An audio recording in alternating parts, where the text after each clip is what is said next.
Good morning, everybody. Thank you and welcome to coming to From Stress to Best. So I'm really excited to have you here. Be stickler on getting started on time because I know your time is very important. And so we are starting regardless of who is already here. So we may have some more people joining us as we move through. But I wanted to just start off letting you know that this is actually being recorded. But it's only going to be shared to the people who are registered for the program. I also wanted to let you know that I am going to be introducing and launching today after our meeting together a brand new program that I'm super excited about. And I want to tell you about it right in the beginning because I know some of you may need to get off, being that this is a lunch and learn. So I don't want you to miss out on the end with the information.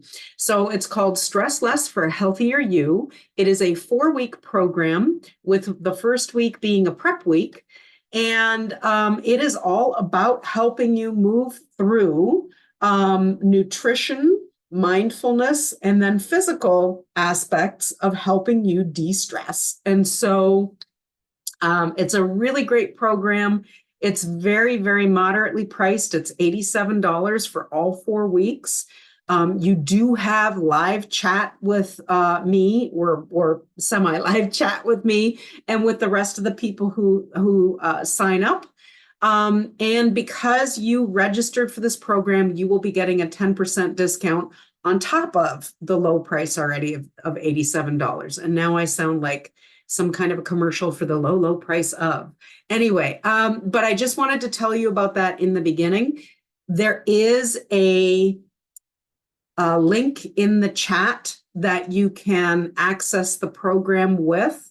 But just know that if you found me either on LinkedIn or on Facebook, I will be posting this information later on today as well. And you will be getting a link also in my post-event email that will be coming out as soon as a couple of hours probably after we're done this program, this event.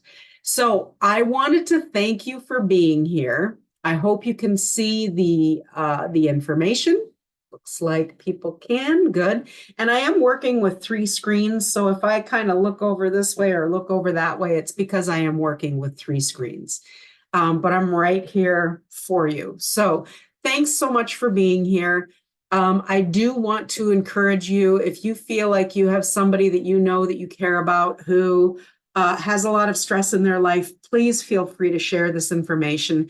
That is really my goal as a functional nutritionist, is to really help people who are looking to help themselves and who are ready to receive that help, even if it comes in the form of just education. So that is obviously the first step in being able to move forward with whatever it is that you might need to be doing.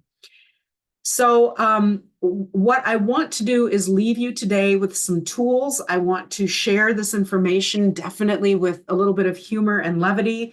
I do like to put the fun in functional. So that is really what I hope you get out of this meeting.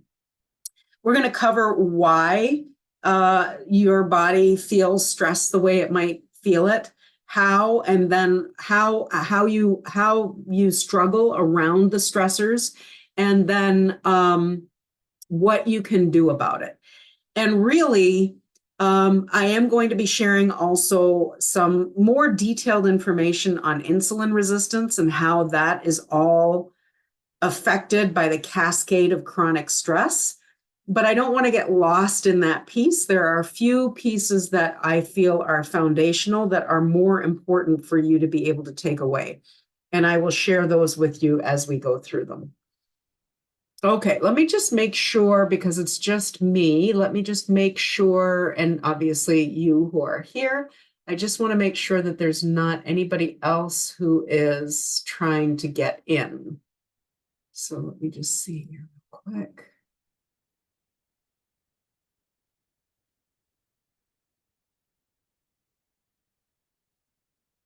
Oh, the fun of operating all this. Okay, I think we're good.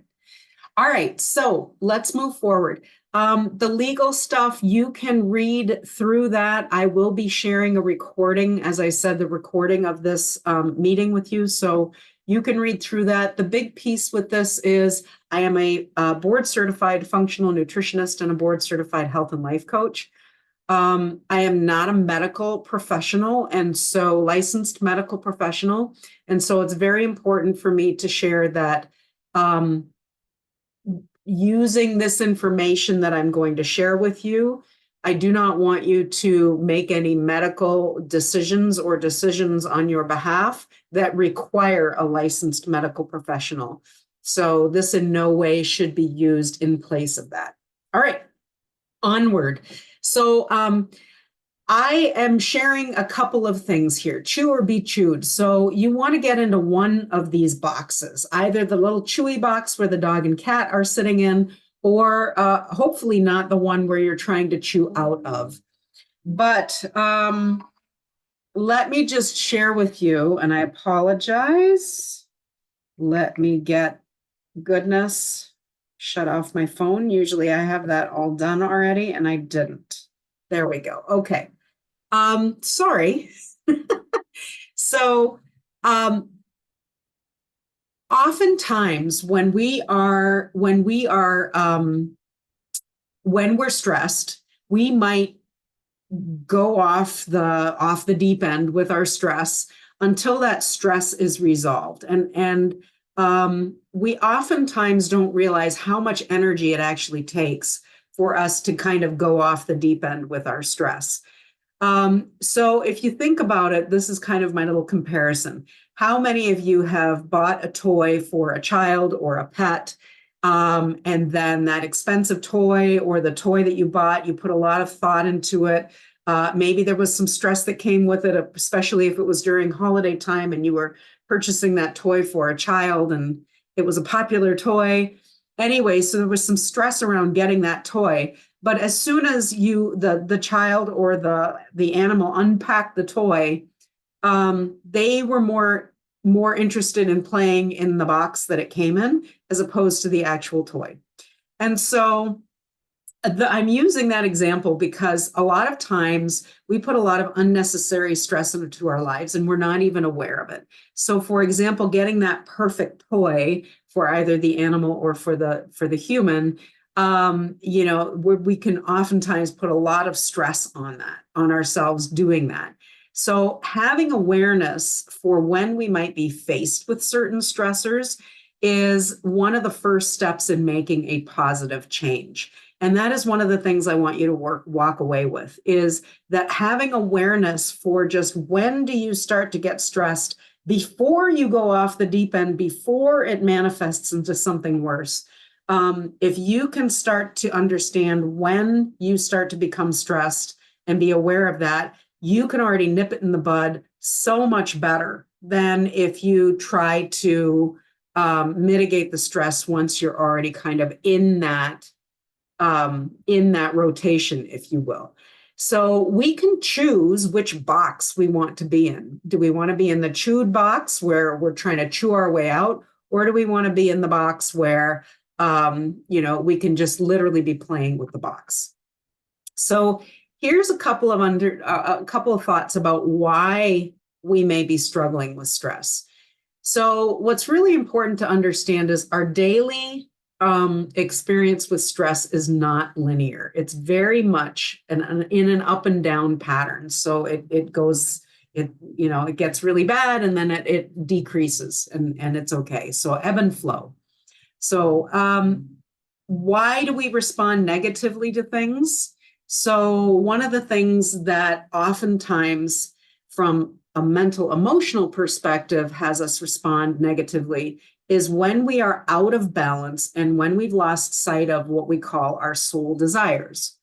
So why do I bring this up? Because again, stress is multifaceted. There's a mental, emotional, physical component. This is part of that emotional component, if you will. So our soul desires are very unique to each individual, very much like a fingerprint. And they are the very type of things that allow us to get lost in time when we're doing something that we really enjoy and we're immersed in. And they're also the things that can make a very difficult task a pleasure to do.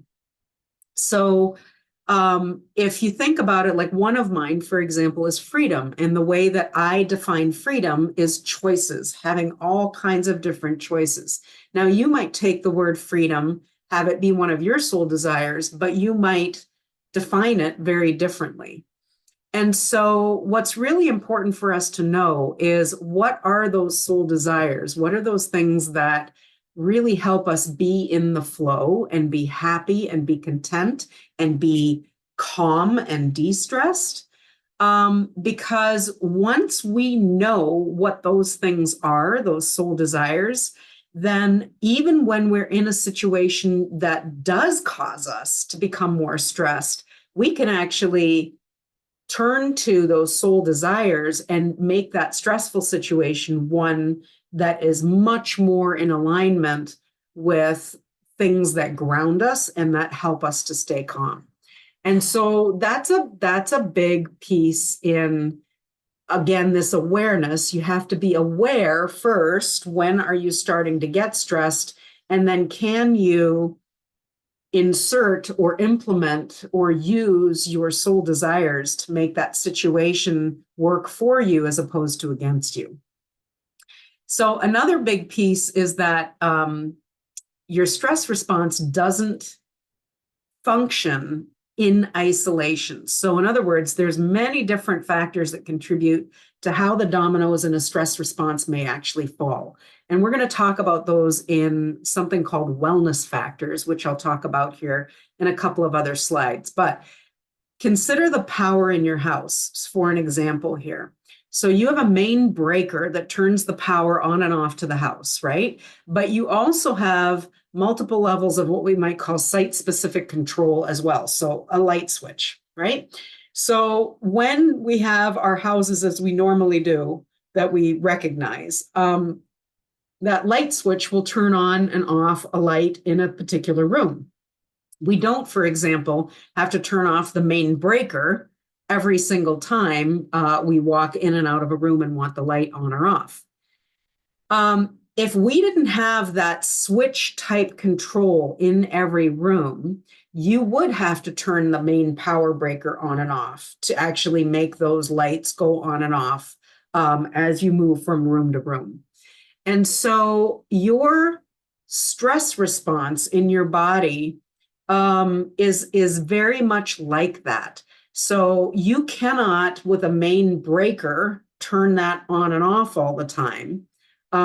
You actually want to be able to use that little light switch and turn it on and off in a way that doesn't make it an all or nothing response.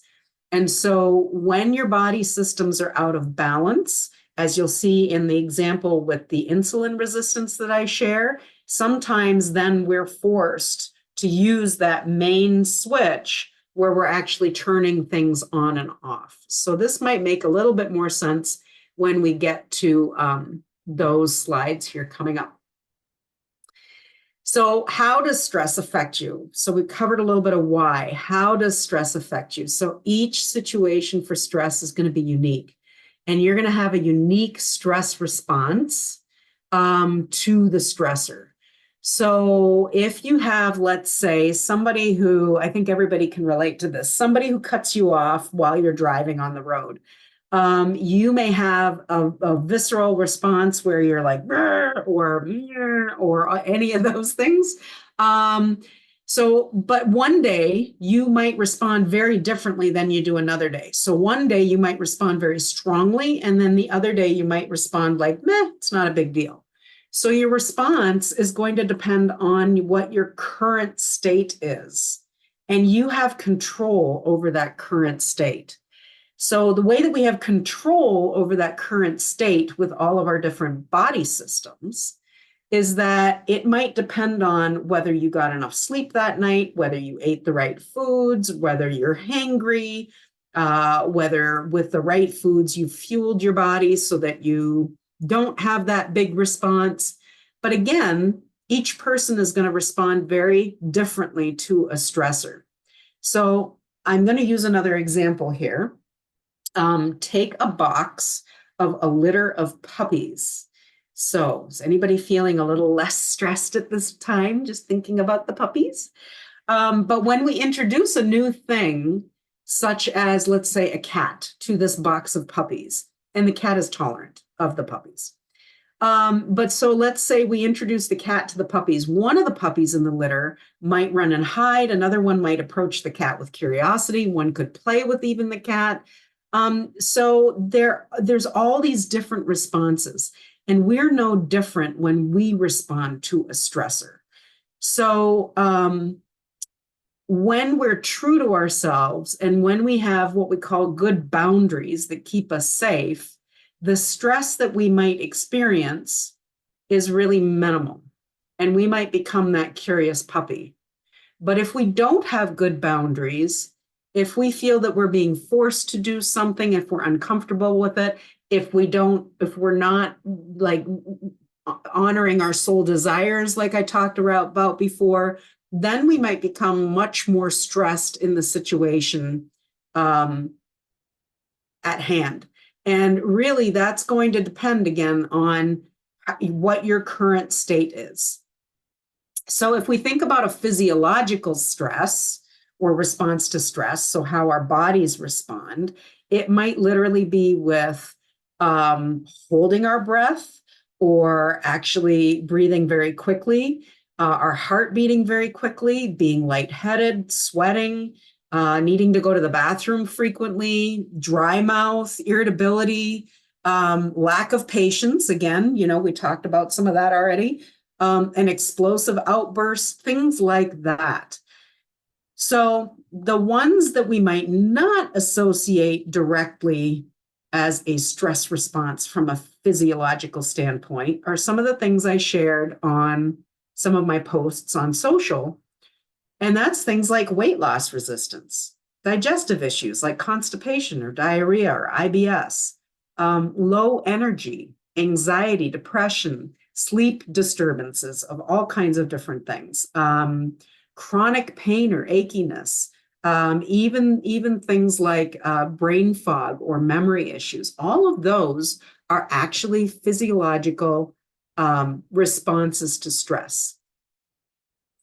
So here are these 3 truths about our health. Now, I actually do an entire event about this, and you can go on my website and you can go under videos, and you will find the 3 truths about health there. So I'm not going to get into detail with these. But I do want you to think about this from this perspective. When we have stress in our bodies, and we've already talked a lot about how that affects us. So think about this. Everything in our bodies are connected: mind, body, spirit, right? Physical. So physical, mental, emotional, everything is connected. What's going to affect one area is going to affect all the other areas. All things matter. In other words, all the things that are input and output, they matter. And there's not one thing that doesn't matter. And then finally, we are all unique. And when you think about these 3 truths, this is why you might end up having a better understanding once we go through the insulin resistance example. You might have a better understanding of why, when you feel like you're doing all the right things that you're being told, maybe on social media, like cutting carbs, going keto, oh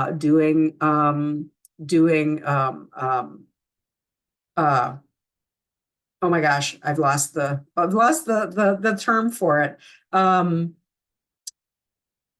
Anyway, I lost the term for it. But once you go and you do those things, you might start to realize that is, doing those things is not giving you the result that you want. And even though you're doing the right things, your body cannot respond in the expected way that you may have.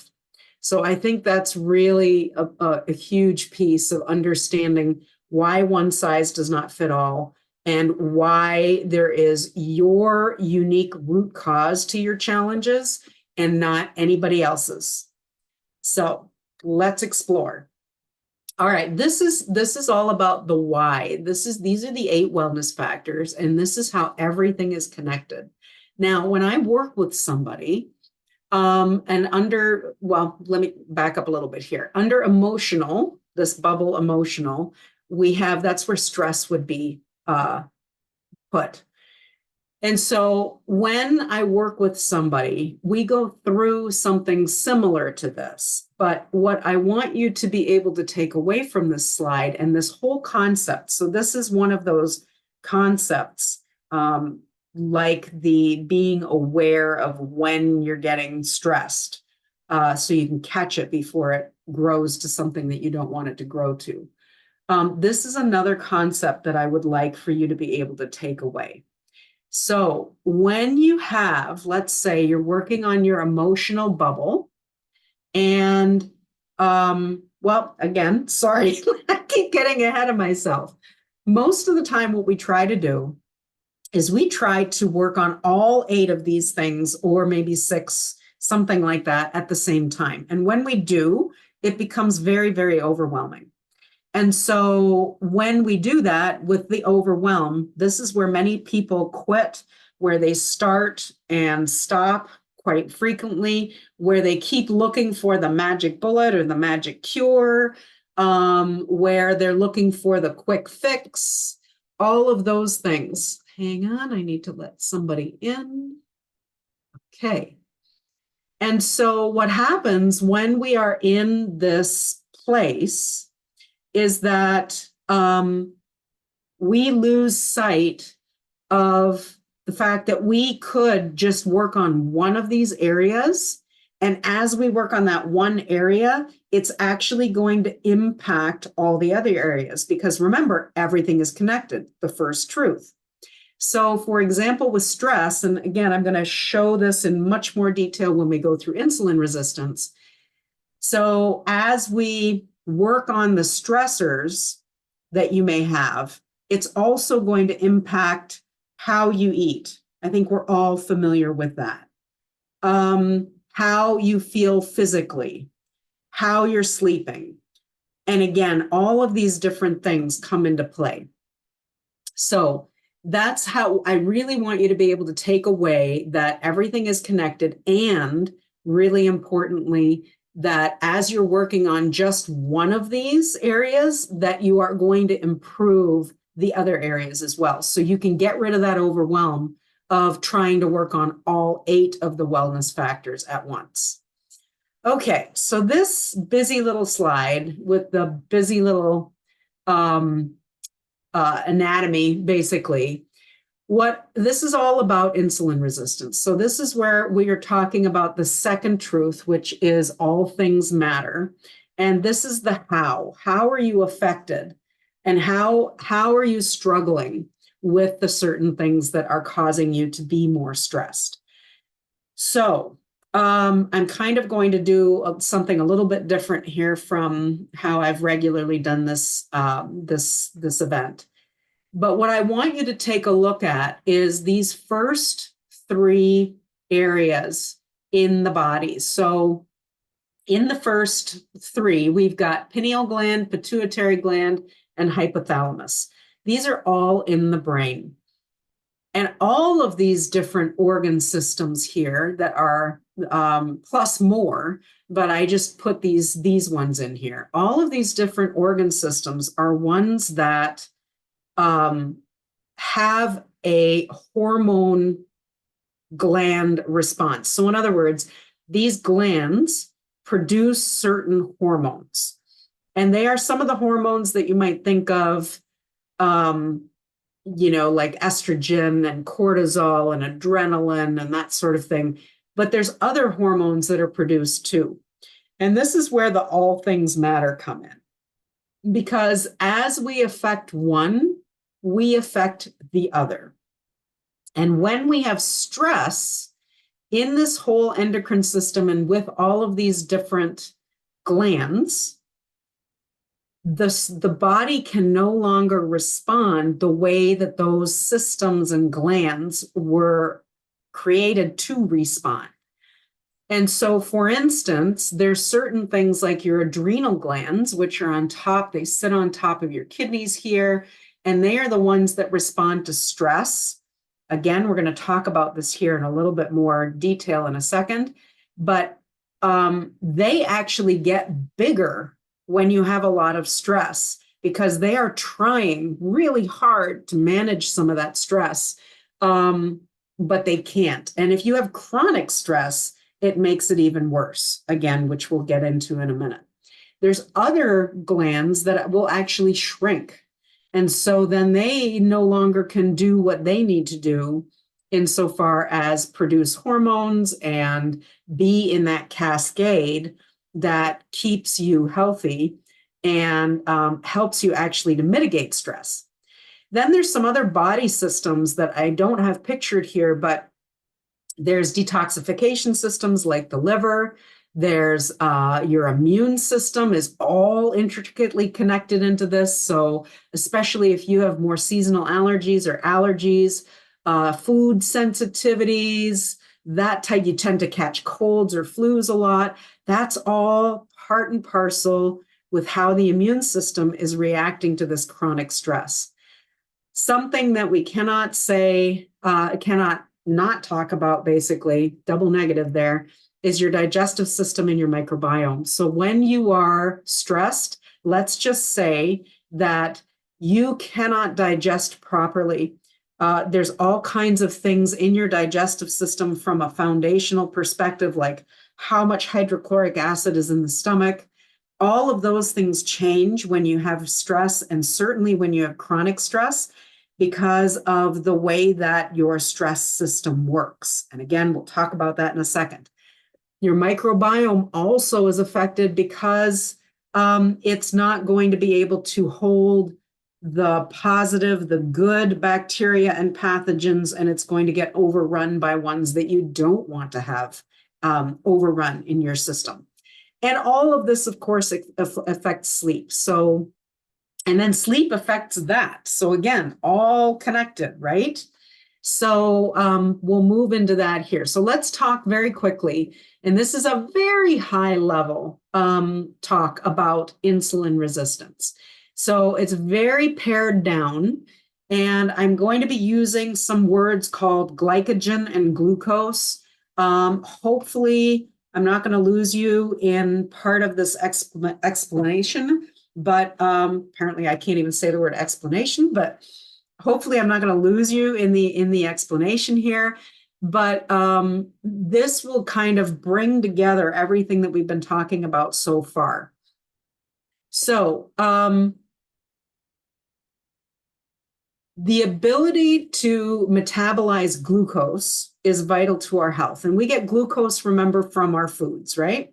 It's converted into glucose or some form of sugar. Let's just say glucose. So human beings were designed to be able to have periodic quick bursts of energy, to be able to hunt, to get away from danger, for example. And when they did that, glucose and the adrenaline in our bodies are key to those actions. So the body has adapted to this need by storing something called glycogen in the muscle cells. And there's a limited amount of glycogen that the body can store. And once it's reached this limit, the body is going to store extra calories as fat for those times when resources are lean. Now, first off, with glycogen then in those muscle cells allows us to do the running away, the hunting, the quick bursts of energy. Okay. But we no longer live this way. So we don't have issues where we go without food. So oftentimes, if we have stores of glycogen in our body and we've got more fat being stored, those fat stores can become plentiful. Now, if the body can have a quick burst of energy. So something where like weight training or running or like more energy than casual walking, let's say, that's when it's going to use those glycogen stores in the muscle and it's going to replace them with its next meal. That's the healthy way of doing it. The chance of those extra calories then being stored as fat becomes minimal. That's the way it's supposed to work.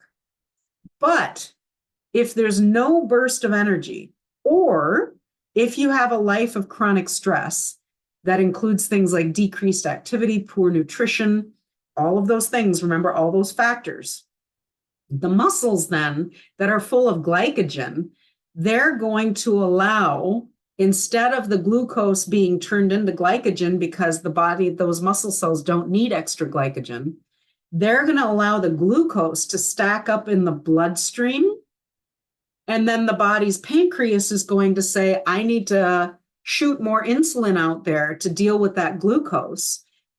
But that body's insulin levels now, those are going to go up.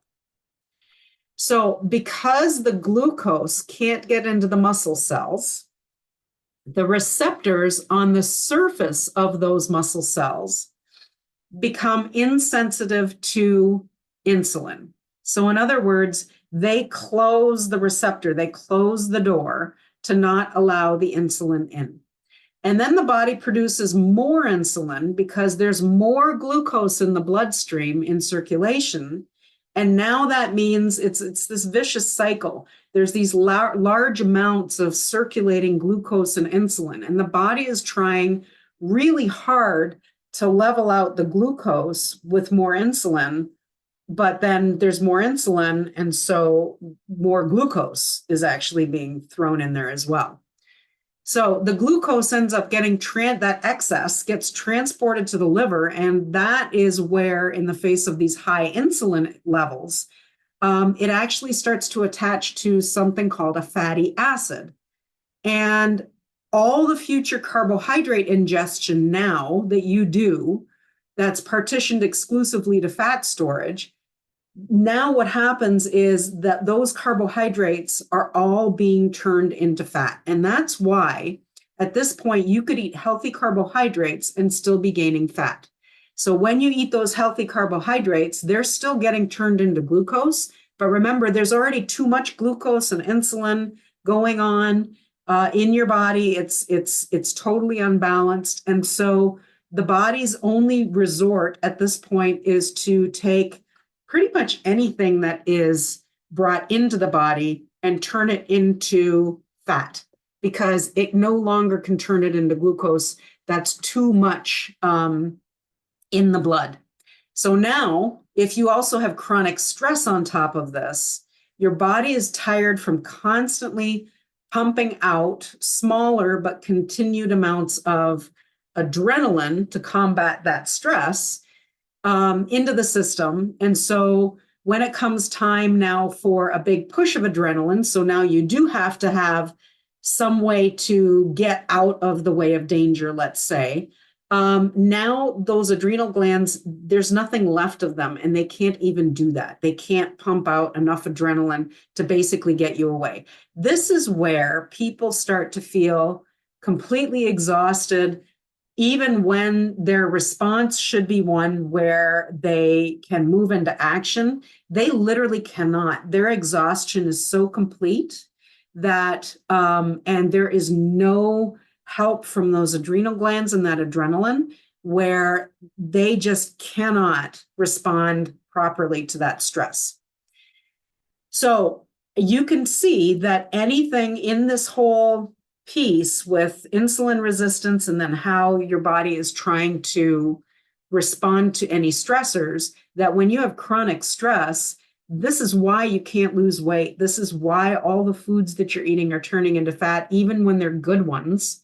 This is why when you're doing all the right things, things aren't going your way. And this is also why you can feel a lot more anxious and moody. You can't sleep. You have PMS.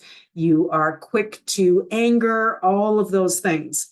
Because remember, in those 8 factors to wellness, how everything is connected.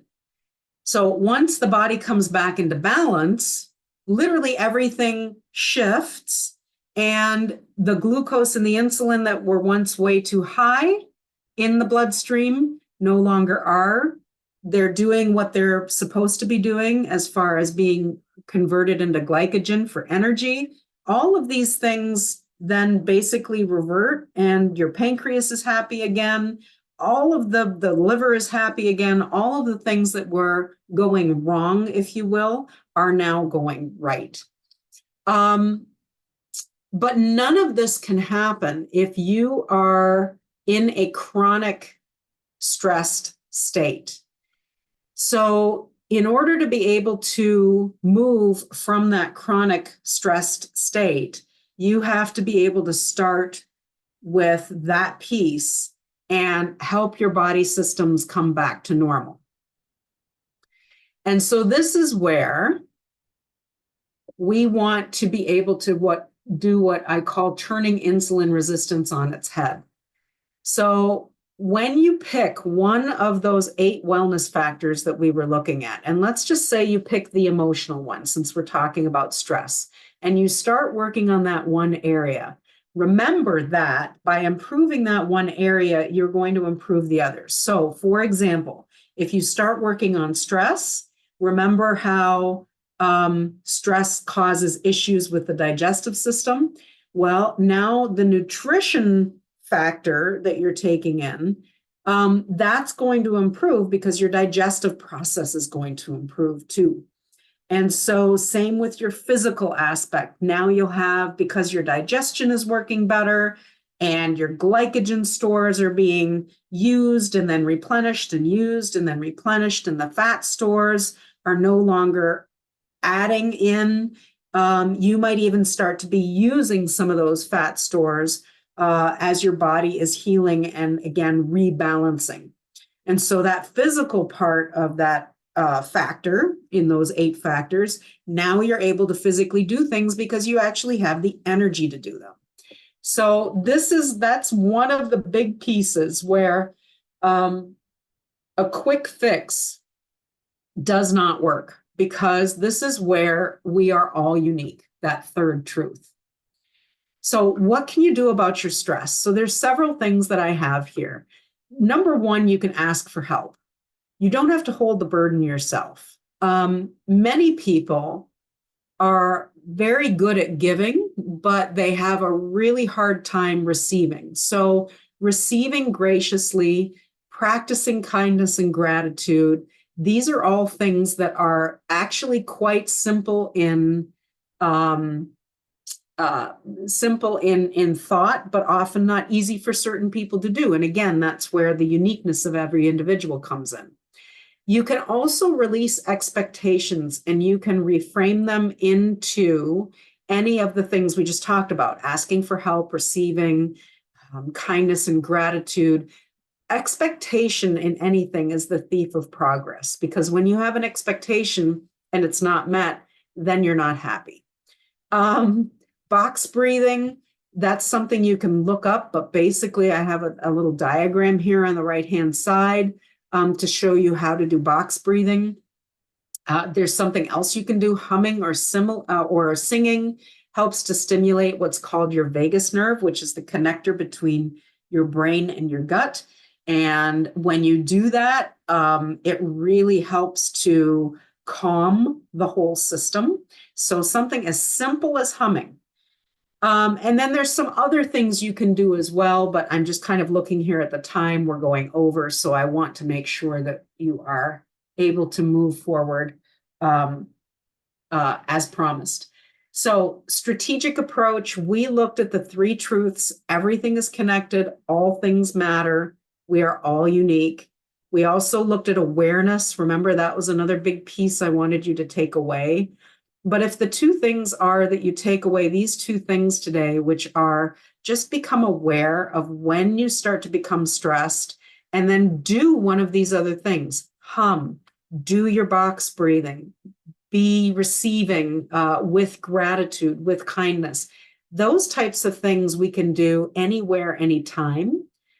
And remember how everything is absolutely connected.